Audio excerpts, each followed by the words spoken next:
Welcome back, folks. The Big Dudes in the Trenches podcast. I know we are back much earlier than we promised because this is not draft coverage. This is something very special, and we're not going to keep you waiting too much longer. Dive right into it. We have a very special guest joining the program today, a man with 5 coaching stops in his FCS career so far, along the way to his current position with, of course, the Dayton Flyers. This is his 3rd season with the program.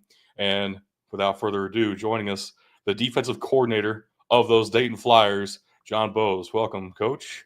Thank you very much for joining us today. Hey, guys. Thanks for having me. So I wanted to start off saying I love the beard on the sideline. It looks great. But in your official picture for Dayton, you don't have that beard. You're in a suit. Looks very nice.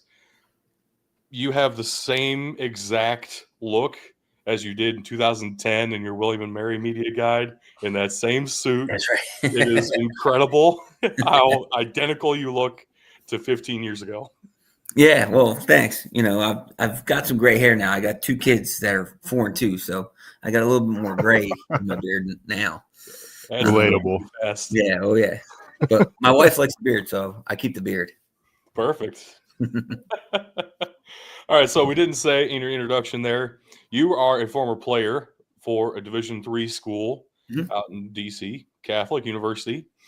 What is that difference like comparing your days in D3 to what you see now?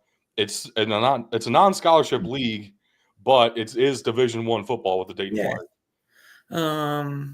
I just think probably the athletes are just a little bit better. We had good athletes when I was in school, especially my junior and senior year. We had a new head coach, Tom Clark, who I call my coach, and he brought a ton of talent in, a lot of young talent, and those kids were really good athletes. But just nowadays, I think guys just do a lot more. Whether it's in the weight room or they have like training coaches and strength coaches and DB coaches or line coaches, so I think guys are just a little bit more better athletes in today's game, whether today's D3 game versus when I played in D3 or today's FCS players versus, back then in FCS players. So I think that's probably the biggest difference, where guys are just, have a little bit better technique, bigger, faster, stronger, technology has grown. So it made it a little bit easier to be, in better shape and be bigger and stronger. Sure. Yeah, that's changed a lot over the years. Yeah.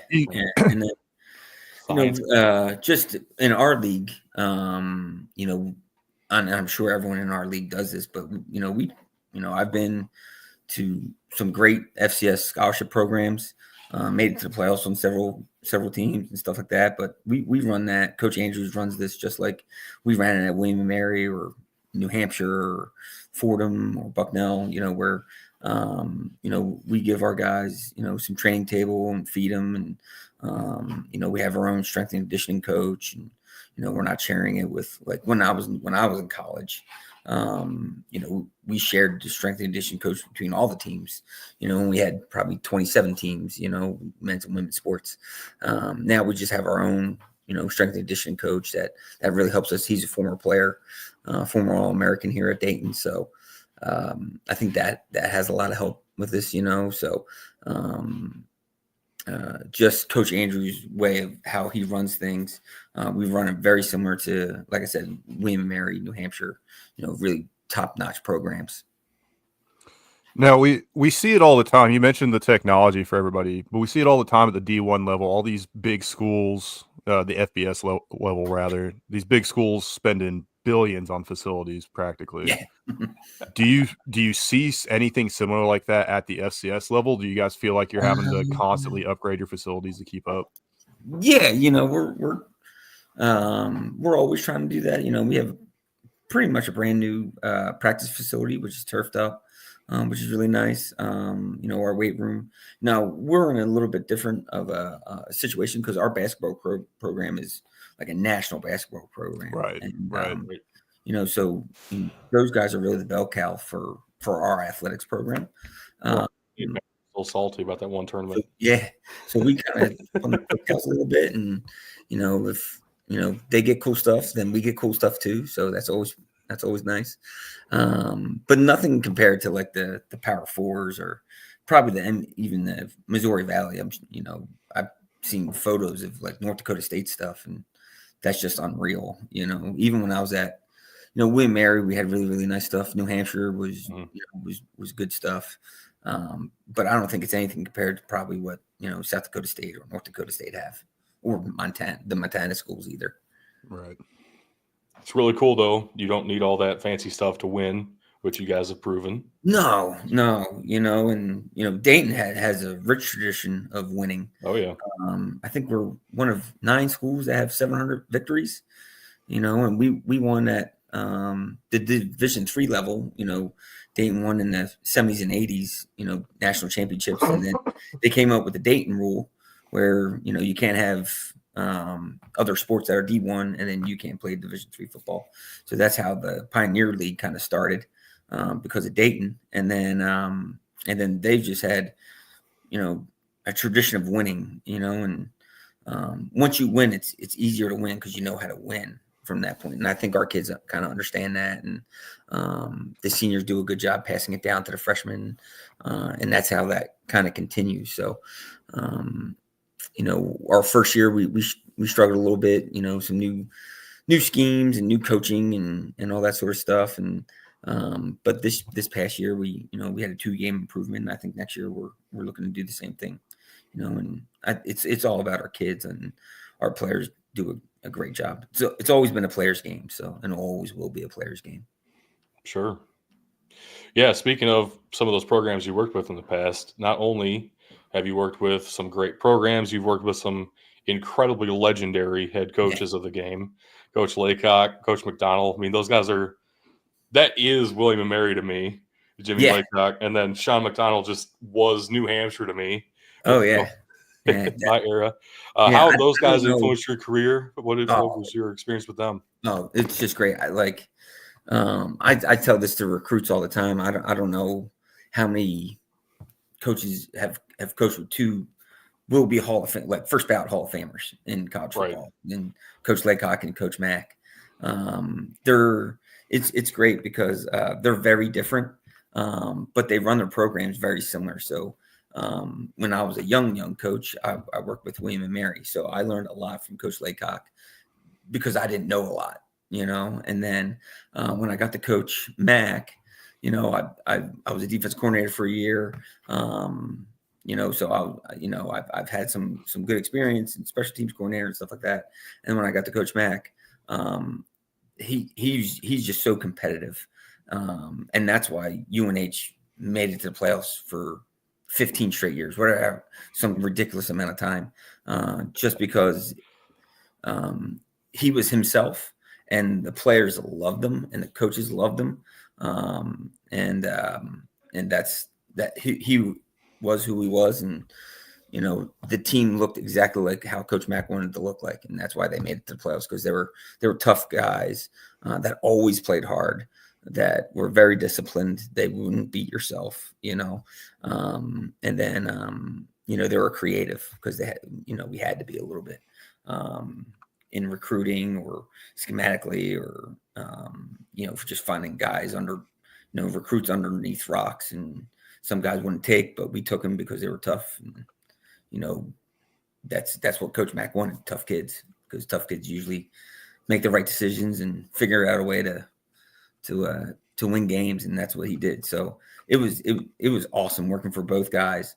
Like I said, I'm very blessed because I don't know how many young coaches can say they work for 2 Hall of Fame coaches, and I just learned a ton. So, I still Coach Mack probably, every other week and just check in, see how he's doing. He's not coaching, so I think he likes when I call him, just check in. I get updates on UNH and all that sort of stuff too. So he's great to talk to.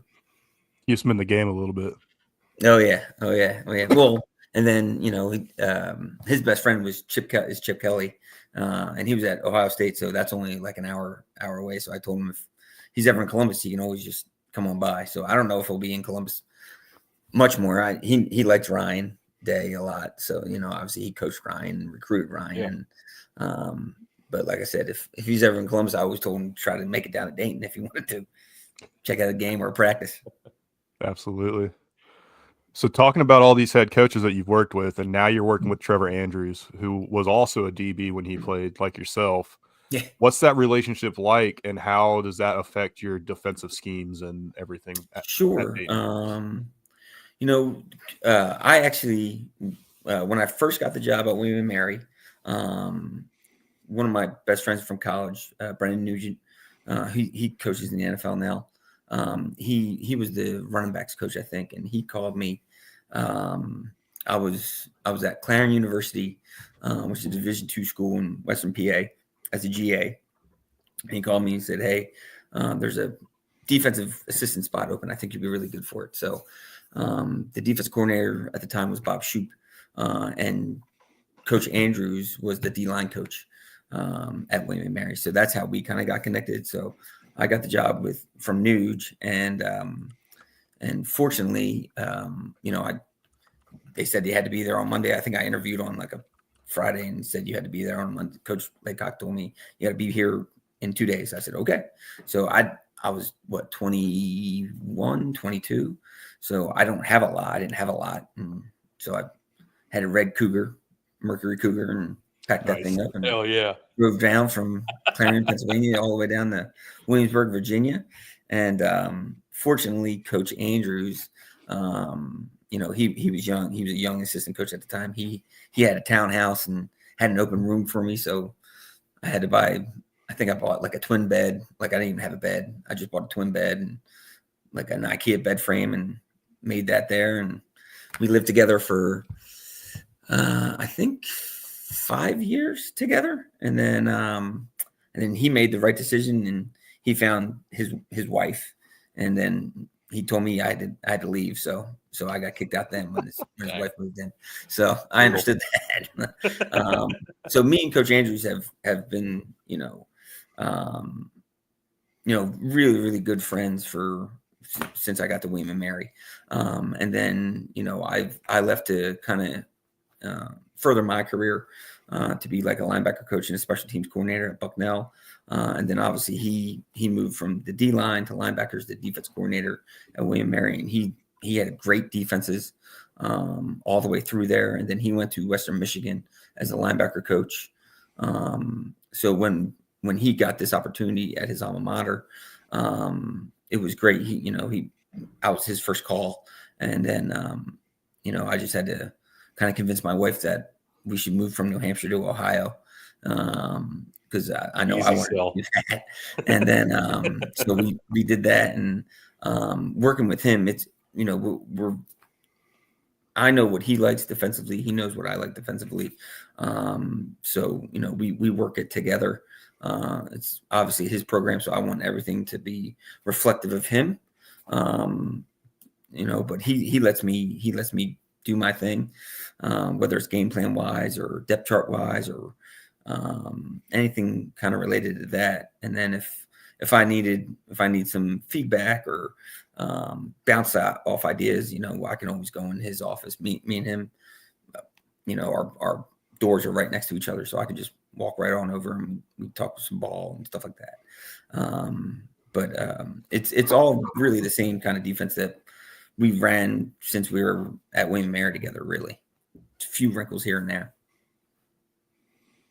Well, speaking of that, then, kind of throughout both of your careers, it seems like you've had a trend of having multiple defensive line coaches at the same time, which is fascinating to me. It's not something that we have seen all that much at the FBS level, but I've seen it at a couple different FCS schools. You'll have a defensive tackle coach and a defensive end coach, or you'll make sure to have maybe a defensive end coach and a defensive line coach overall.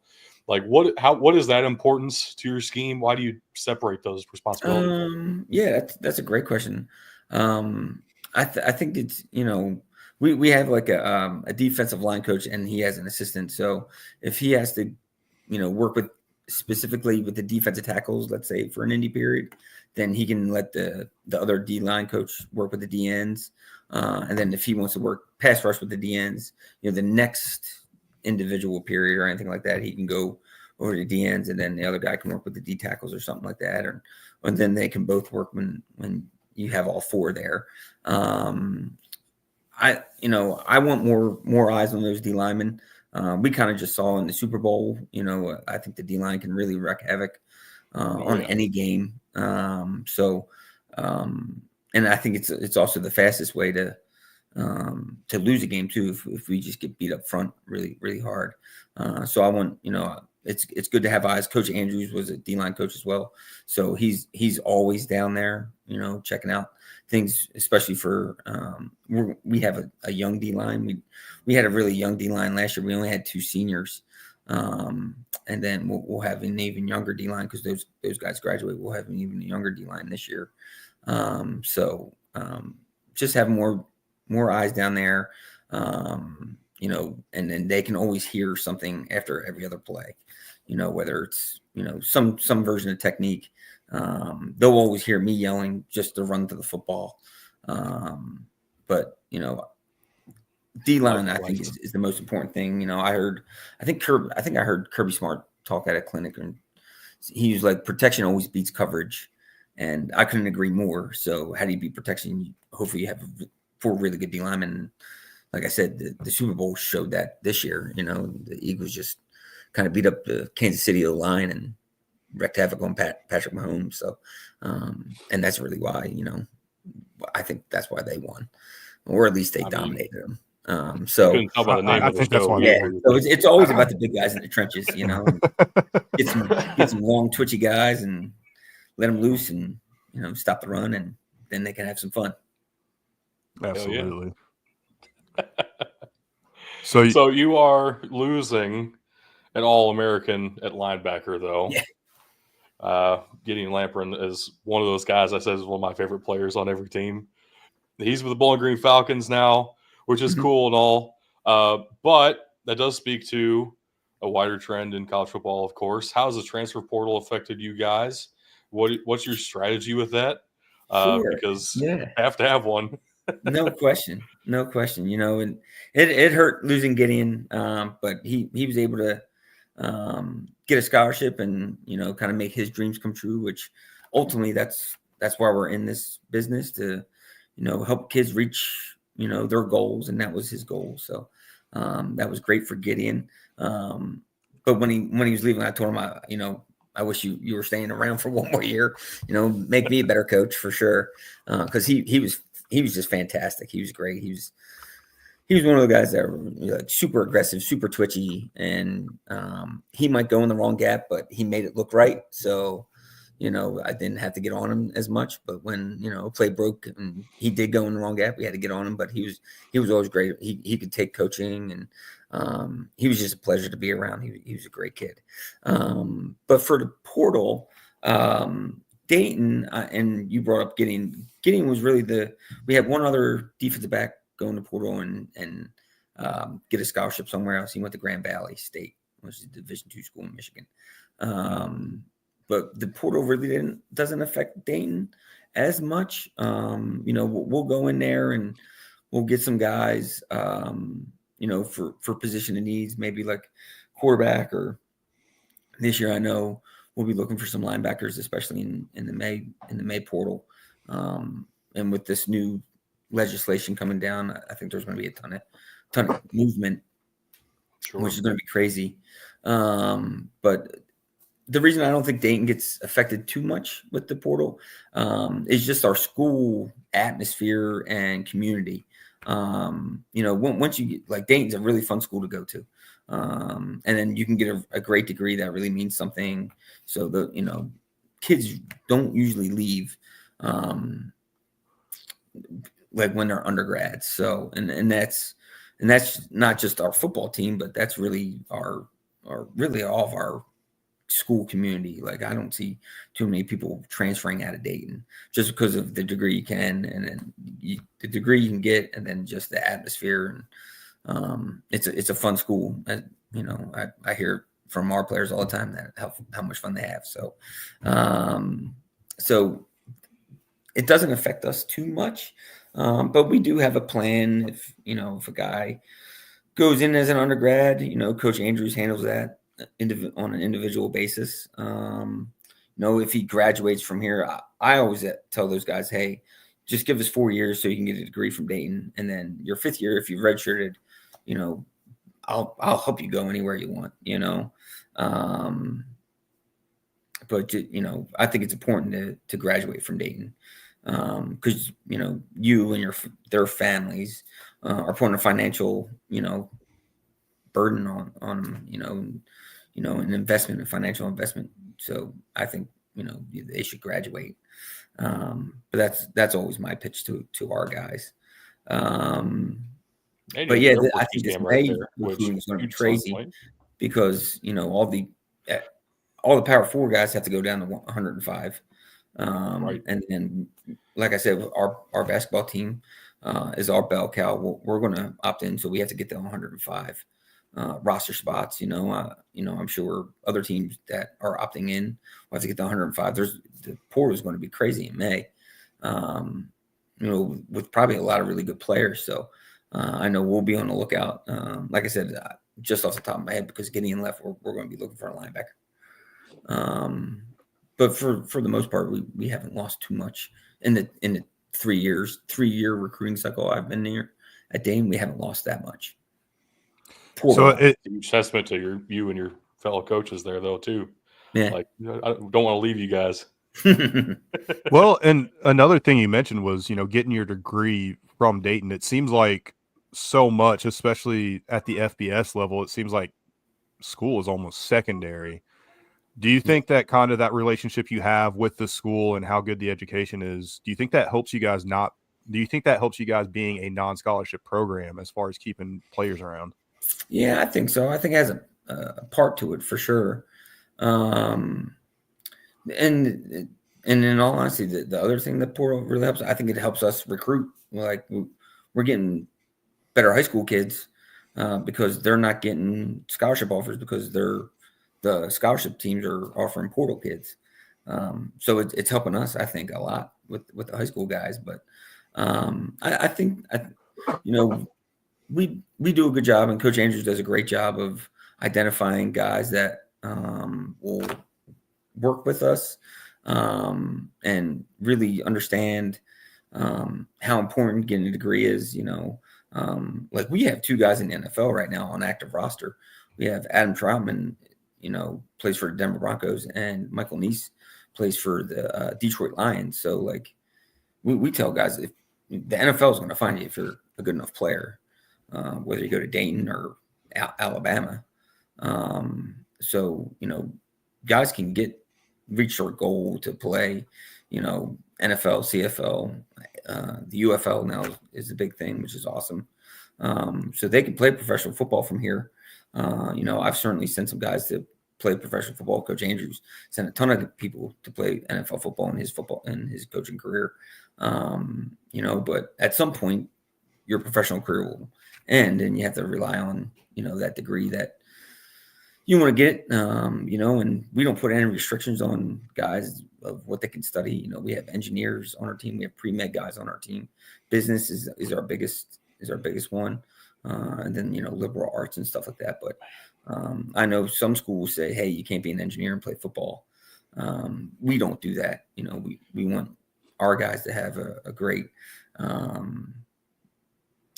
college experience, really, whether it's, academically, for sure, athletically, and then, socially is a little bit on the back burner of those 3. But, we want our guys to experience it all. So I think that helps as well. Of guys like, hey, our 2 best players probably this year are engineers. They're going to be engineers. So, and they'll make a lot more money than I make. That's awesome, but also, holy cow, what a workload. Yeah, yeah. And they, like I said, when you become an athlete, especially in the college level, it's all about time management. So whether you're a business major or, a mechanical engineer, just find time to get your work done, get your workouts in, get meals in. That's always the biggest thing. Is I preach on our guys. They got to find a way to eat, because they always find a way to work out, and obviously practice is practice and to get their work in, but they can't skip breakfast and not eat lunch and skip dinner and stuff like that. When you're an athlete, you can't do that when you're an athlete. Can't do all the typical college kid things. No. That's why I said usually socially takes the back burner. But like I said, Dayton. This ain't Wright State we're talking about here. This is University of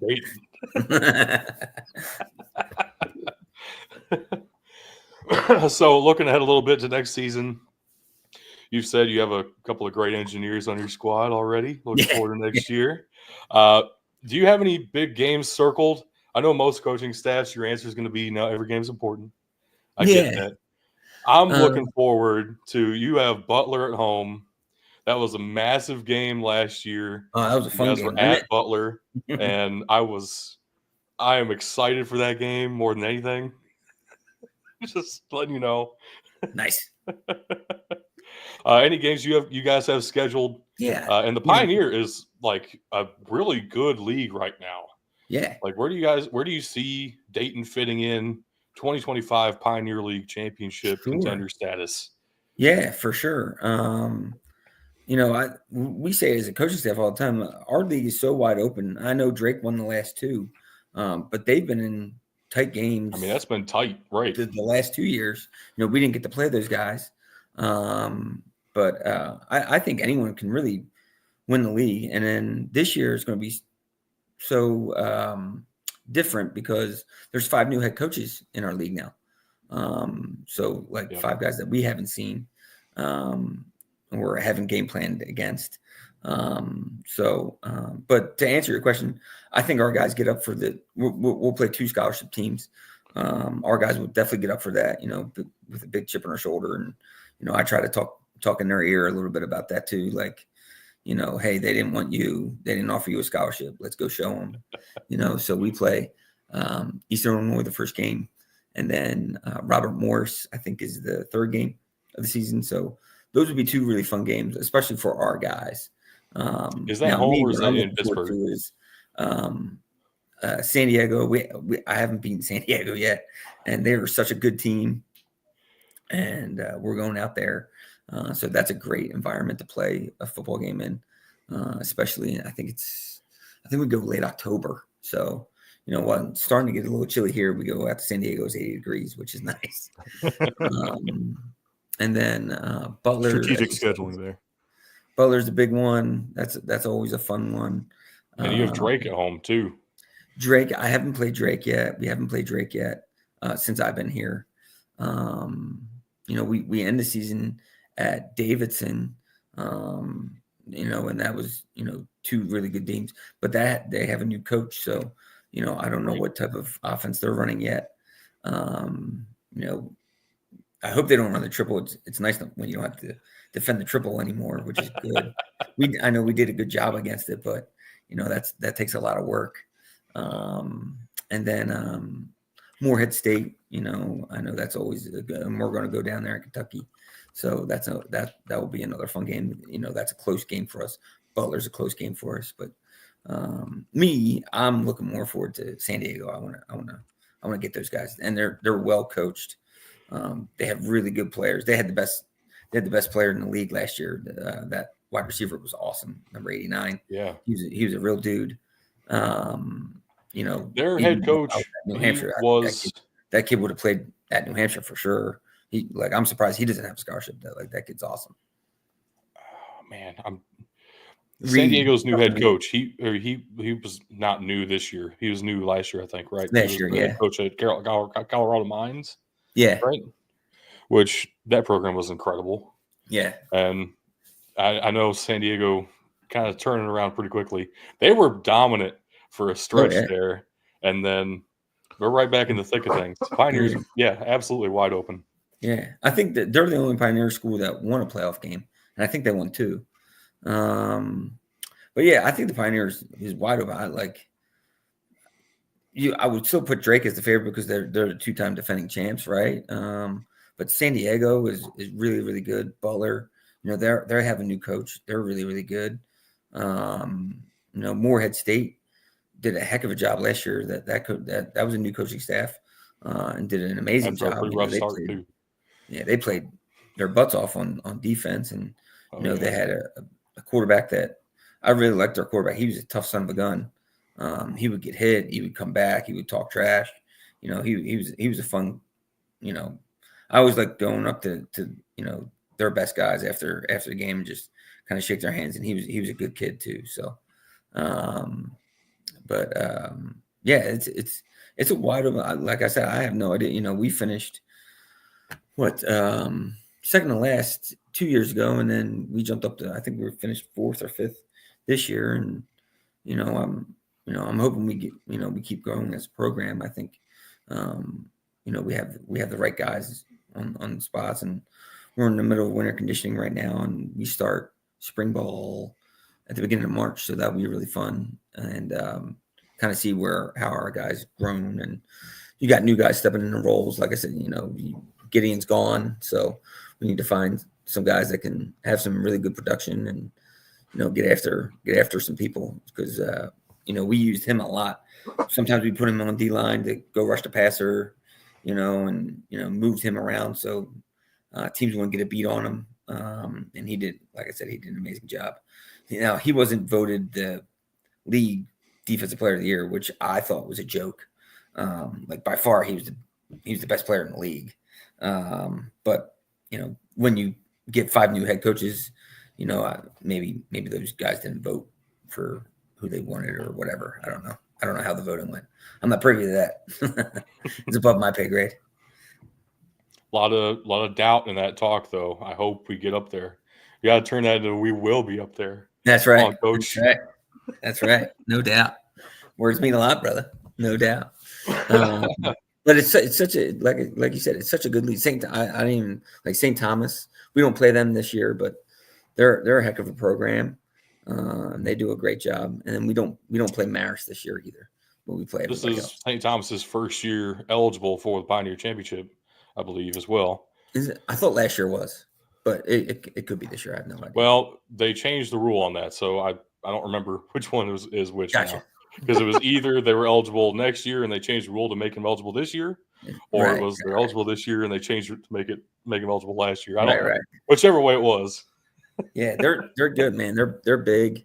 Their O-line is really, really big, and they're good. Butler's O-line was huge. San Diego's O-line was huge. They're corn-fed boys. Guys. Yeah, exactly. So you said spring ball is starting up pretty soon. What's that schedule like for you, and what's that schedule like for your players? Yeah, so we'll practice Tuesdays, Thursdays, and Saturdays, and they'll lift Monday, Wednesday, Friday during the week, and then we'll have meetings on every one of those days, and then the first two. I think the first 2 practices are helmets, and then the next 2 practices are shells, which are just helmets and shoulder pads. And then after that, we can go full pads. But you can only have certain amount of tackling days and certain amount of non-tackling days. So, we've kind of set that up. Coach Andrews and myself kind of sat down and kind of looked at, where are going to be our tackling days, what days are we going to scrimmage. We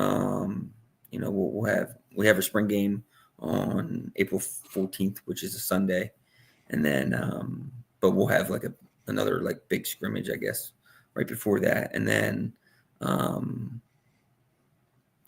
our spring break will actually be right in the middle of practice, so we'll get 5 practices in, and then we'll have our spring break, and then we'll come back and get 10 practices in. And then the reason why we have to have it on April 14th is Dayton is a Catholic school, so we'll have Easter break too.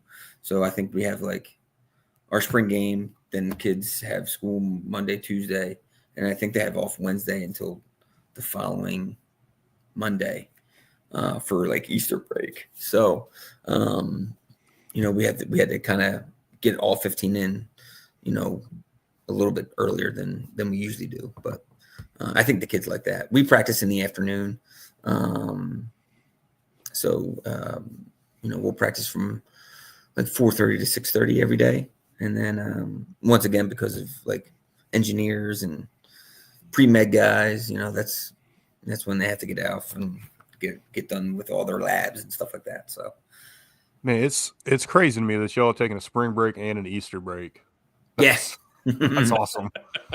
I went to the Catholic school growing up, and they would just combine it. Yeah, so that we always do the spring break for the first four, the NCAA tournament. So, we get kicked out of our locker room. So that's why we do like Tuesday, Thursday, and then they kick us out of our locker room because the first four is, I think it's like Friday, Saturday, Sunday, or whatever, whenever those games are. So we get kicked out of our locker room because our practice facilities across the way from the arena, the basketball arena. So our locker room is in the basketball arena. That's awesome. Don't get it twisted, though. Not a basketball school, and everything's cool. Well, Coach, we absolutely appreciate you coming on with us today and hanging out and chatting with us. Is there anything you want to plug for yourself or for the University of Dayton football program? Oh, no, I think, we have an exciting, brand of football, like defensively. We run the ball really hard. Doug, it sounds like you watch some of our games, which is awesome. On Facebook Live. There we go. Yeah, it's great. It's free. Yeah. It's awesome. You don't have to pay for ESPN Plus subscription. So like my mom can find she's on Facebook, so she always finds it real quick, which is great. But we play really, really hard. Our kids do a great job and know our scheme really well. It proved this year, we had a really good year defensively. And then Coach Andrews is building a great, I shouldn't even say building. He's I guess reloading this great tradition of Dayton football.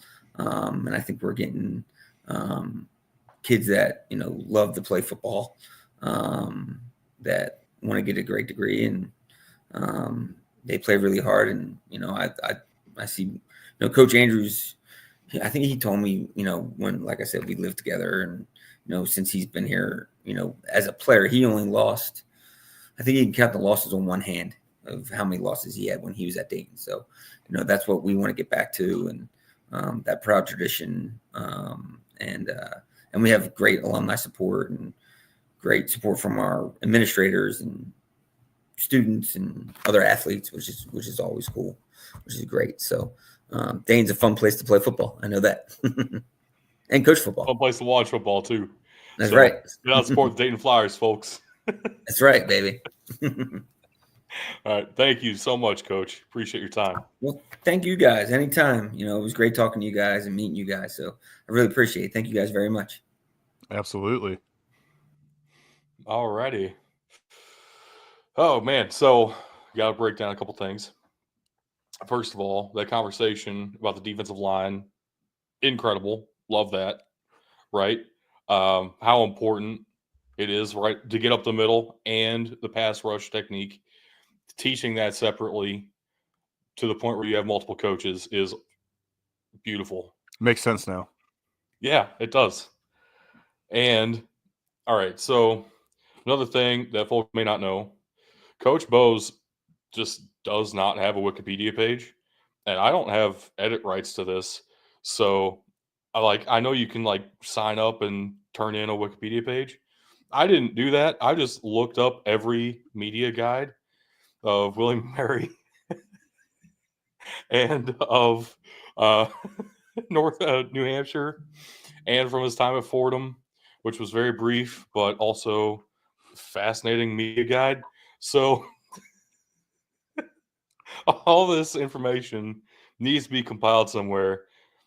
I'm starting the campaign, which I know I could do it myself, but I don't want to. Somebody needs to write the Wikipedia article for Coach Bose. He's earned it. Absolutely. And number one on the list, finalist for the Big Dudes in the Trenches Defensive Coordinator of the Year at the FCS level. 100%. And listen, if you are, free tomorrow, we'll be live a little bit earlier with another special guest. So just keep your eye out on Twitter and for that live notification later on in the day. All righty, folks. Let's get out of here. Very formal ending to the show. Yeah, right. Links been scrolling across the bottom. And they'll be in the description down below. I'm not going to read them off. It's going to take too long. So we'll just leave it at that. We will see y'all next time.